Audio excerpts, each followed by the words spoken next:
setting fire to the stoner stereotype, sparking up candid conversations with cannabis researchers, entrepreneurs, and advocates. Educator, author, and advocate Dr. Mitch Earleywine is here to tackle the burning issues. CannabisRadio.com presents a no-holds-barred platform that seeks to redefine and revolutionize the entire scope of the cannabis culture while opening the door for more to join the cannabis crusade. Please welcome the host of Burning Issues, Dr. Mitch Earleywine. Hey, I'm Dr. Mitch Earleywine. Thanks for joining me on Burning Issues. As many of you know, I'm professor of psychology and director of clinical training at the University at Albany. I'm the author of the book Understanding Marijuana, published by Oxford University Press. I write the Ask Dr. Mitch column for High Times, and I also serve as chair of the executive board for the National Organization for the Reform of Marijuana Laws. Today, bright young investigator Mallory Loflin will discuss the very first publication on dabs, and we'll also have our segment called Self-Compassion and the Art of Activism. So here she is, joining us from the VA Community Clinic in the Catskills, noted cannabis researcher Mallory Loflin. Thanks for joining us, Mallory. Thanks for having me, Mitch. I just wanted to add, Mallory's also a graduate student in the clinical psychology program at the University at Albany. So how does a nice person become a cannabis researcher? Can you kind of give us the narrative? Sure. So I guess mine, I don't know if it's interesting or not that interesting, but I started out as an undergrad at University of Washington, generally interested in just substance use, substance abuse, and kind of wanted to answer this question of why is it that some folks who use drugs go on to have problems when a large proportion don't? And so obviously that question lended itself best to studying cannabis, because here we're talking about a substance that most of the population has used at some point of their life. Most of the population doesn't have a problem with. And then we have this really small subset that does. So that was kind of just why I got interested. And then digging around in the literature, it became pretty obvious that it was a very politically loaded topic to be studying. It seemed like most of the research on cannabis was done with a specific thing that people were trying to prove, namely cannabis is terrible and awful and evil. And just the kind of scientist in me thought, this isn't how you're supposed to go about doing research, going about it trying to prove some specific political ideal. And so that was what got me into it and brought me to Albany to start studying it, and c'est la vie. Thanks so much for fighting the political agenda. I really appreciate your efforts. Right. I know the cannabis community and the reform community and the research community can be different for women. Has it seemed particularly odd or sexist or strange to you? I guess it depends. If you look at just the community of users, views towards cannabis users, obviously it's very biased towards men. Who you see in the media being portrayed as a cannabis user has traditionally been male. If you go back to like Cheech and Chong, you don't really see a lot of female cannabis users. And when you do, they're portrayed in a really negative light. So just in terms of the community, we do see that changing a little bit, I think, especially with media starting to show celebrities, using cannabis, as you start to see legalization movements with advertisements showing men and women who use cannabis. I think some of those old attitudes are starting to change towards what it is to be a woman who uses cannabis. So on the flip side, for me as a researcher, obviously it's a bit surprising then when you do see a woman who studies cannabis. You tend to think, oh, well, most cannabis users are men, therefore we assume most researchers of cannabis are men. I haven't noticed all that much sexism, more as kind of delight when I run into people and talk about my work, or when I'm asked to give a talk, or even doing interviews. It seems like people are pretty excited, actually, to see the female perspective represented. Oh, that's great. And I know you did do a lot of internship interviews recently. And was the cannabis work received favorably? Was it odd or controversial? So I came into it pretty geared up for a fight. I really thought, especially since some of my publications kind of suggest, hey, a lot of this, really isn't as damaging and horrible as we were thinking. Everybody who smokes pot doesn't go on to have schizophrenia. And I thought that going on these interviews, especially they were clinical interviews, where I was looking at, interviews for positions where you're actually working with folks who have problems related to drugs. And I was thinking, prepared for this question of, what are you doing? Why would you want to work with people who struggle with problems when it looks like a lot of your work suggests that the rates of problems aren't as bad as we think, and that maybe, considering things like legalization could be a good thing. And honestly, I came into it and people were pretty excited about my work. I didn't get a lot of pushback, once or twice, but it seemed like that was the exception, not the rule. And I think it's because most people who work in the trenches kind of recognize this isn't a black and white phenomenon. It's not the fact that drugs are all evil or all great and wonderful. It's a nuanced, there's a nuance to it. And I think most people also recognize that it's not, it's not antithetical to wanting to help people who struggle with their drug use to have the agenda of, I also think that, the way that we prosecute people who use drugs is not a good thing. And I think most people who work clinically, also agree that, drug courts are not the best way to help people to get clean. And so most people were pretty open to my work and were pretty excited about it. Oh, that's great. Well, I want to move on to some of this controversy about dabs and how they're kind of the new thing on the scene. Can you give our listeners a feel for what dabs are all about? Sure. And honestly, the technology here is changing so rapidly that I'm probably completely outdated even talking about it right now.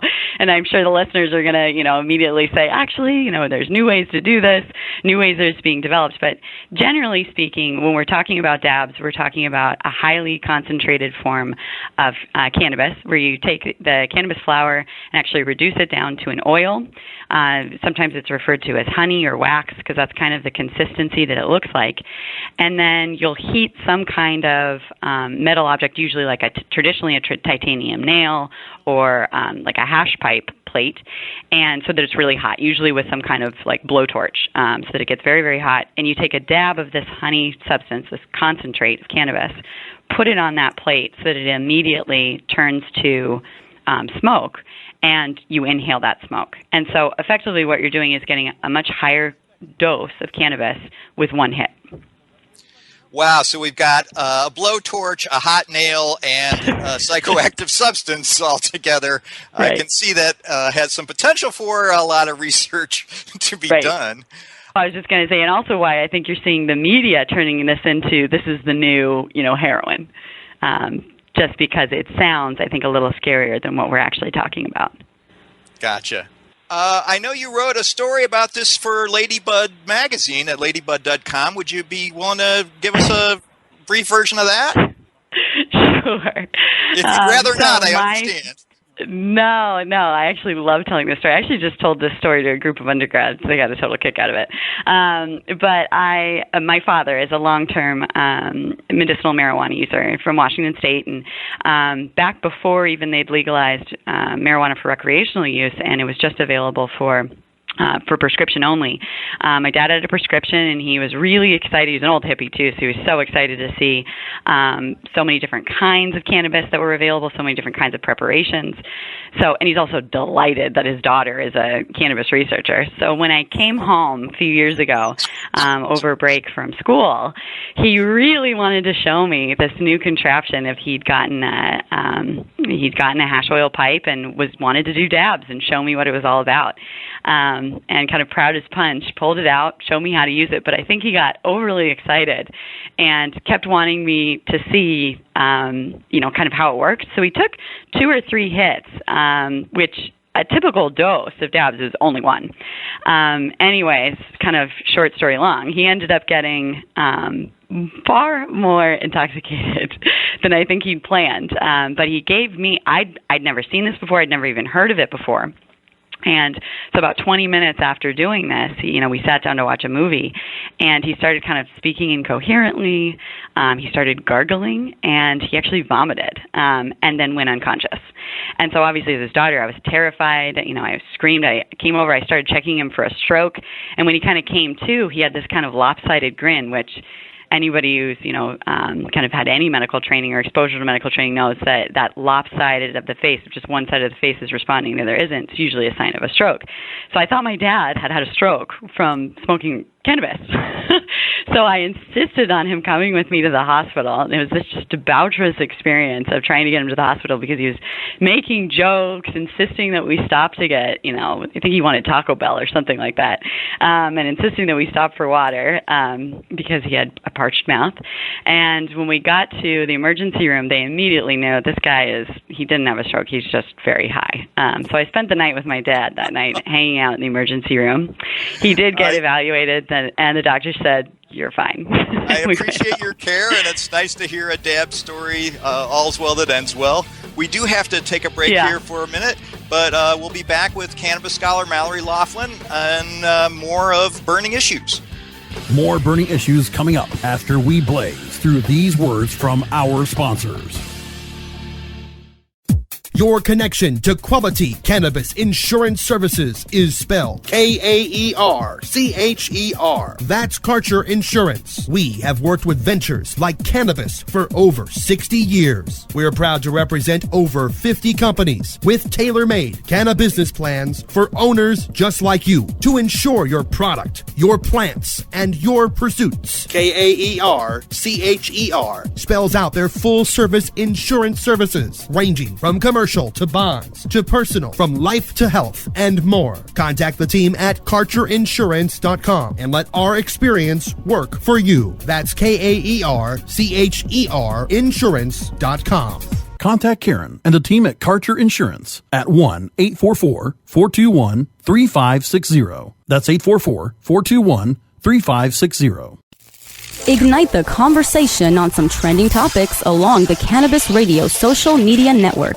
Join our crew of thousands on our Cannabis Radio page on Facebook or at Canna Radio, CANNA Radio on Twitter. Plus, look for our Facebook and Google Plus pages for all of our original programs and connect with Dr. Dina, Kyle Cushman, Dr. Mitch Earleywine, Nurse Heather, Doc Rob, the hosts of Ganjapreneur, and more. Connect with the growing Cannabis Radio social crusade at Canna Radio on Twitter or search for Cannabis Radio on Facebook, Google Plus, and Instagram and grow with us. Chronicling the latest cannabis industry news and headlines. Well, with 4 states with tax and regulate and the District of Columbia. The state of cannabis. Oh my God, it's refreshing. We have people that generally wouldn't speak on behalf of cannabis for fear of retribution, fear of losing your practices, fear of many of those things, and find ourselves in a place that we finally can. Bringing you fact-based news and views and keeping listeners on the pulse of what's happening in the industry today. The state of cannabis. On demand anytime, only on CannabisRadio.com. Time to fan the fire on some more burning issues, only on CannabisRadio.com. And we're back. Thanks for joining us at Burning Issues. We're talking to cannabis researcher Mallory Loflin, and we've just heard a delightful tale about her father and some dabs. So did things turn out okay on that in the end there, Mallory? They did, other than I think you got quite a scolding from both me and from my stepmother.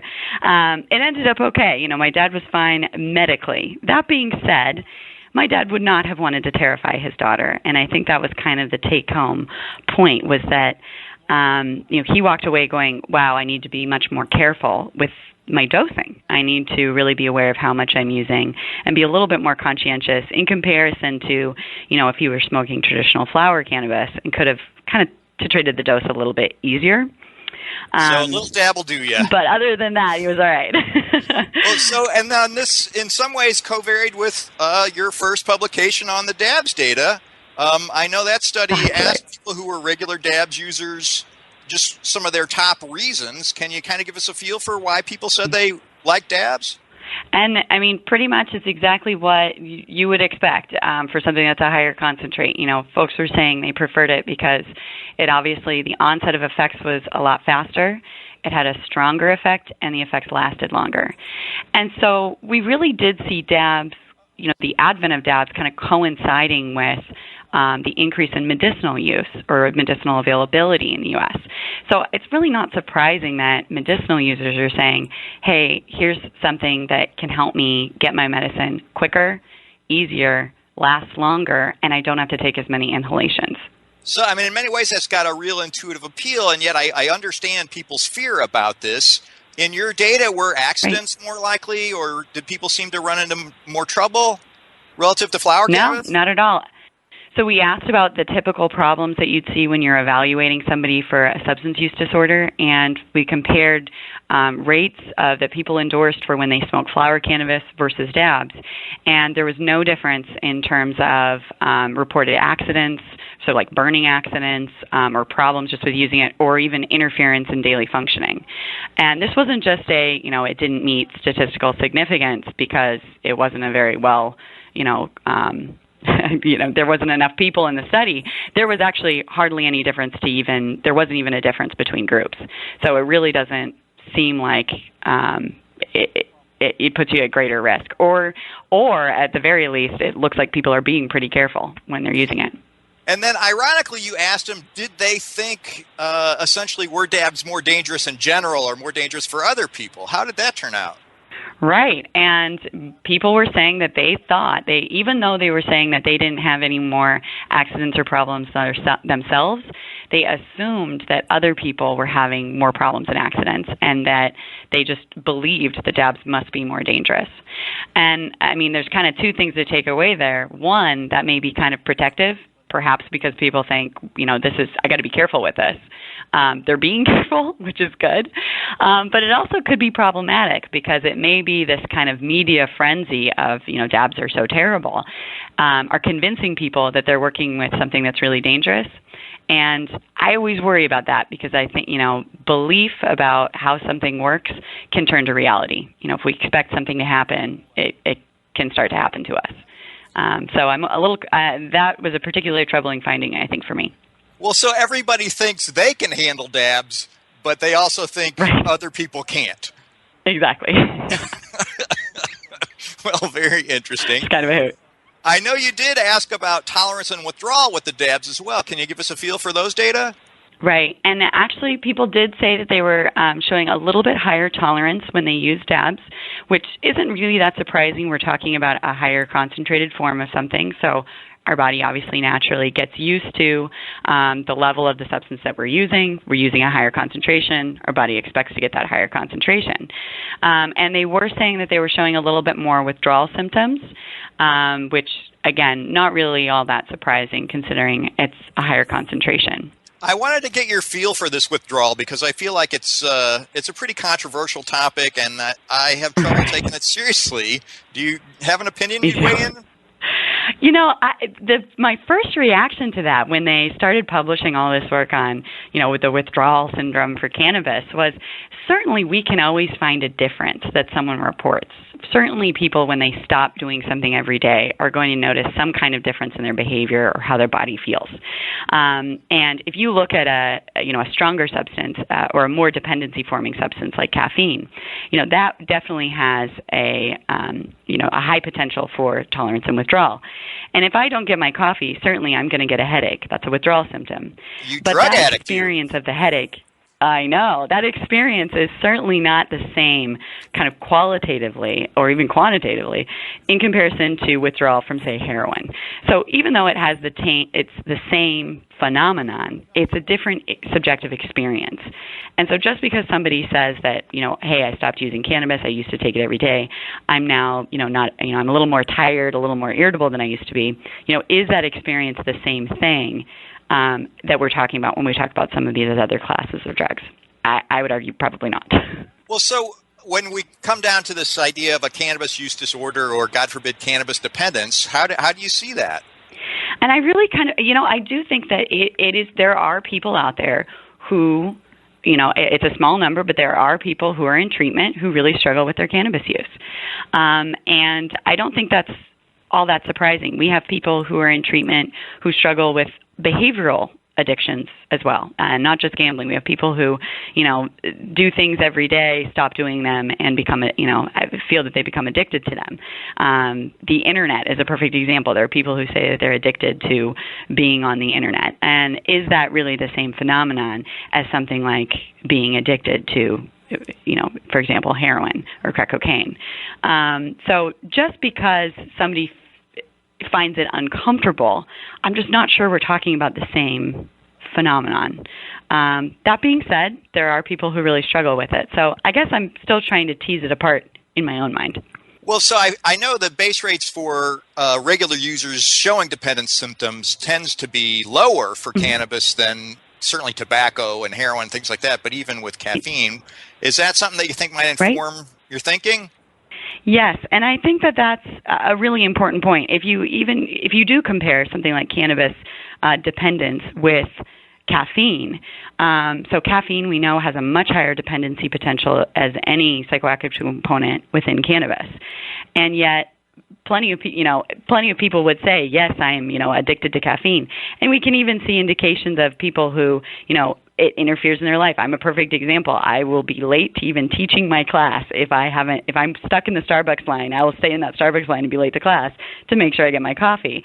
And nobody would necessarily say, they might say you need to get to class, but nobody would say, you are a drug addict or label me, or wouldn't be considered a really, really critical matter that needed to be treated in therapy.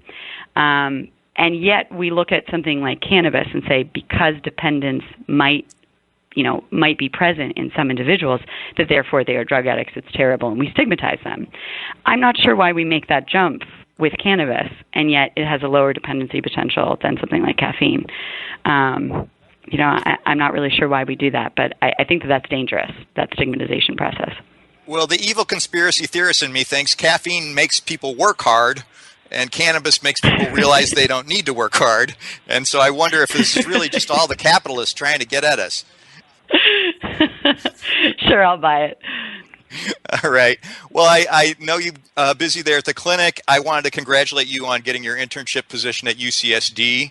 And just to let you know, we're really going to miss you around the lab. It's been superb working with you, and I'm super proud of all the publications you've had.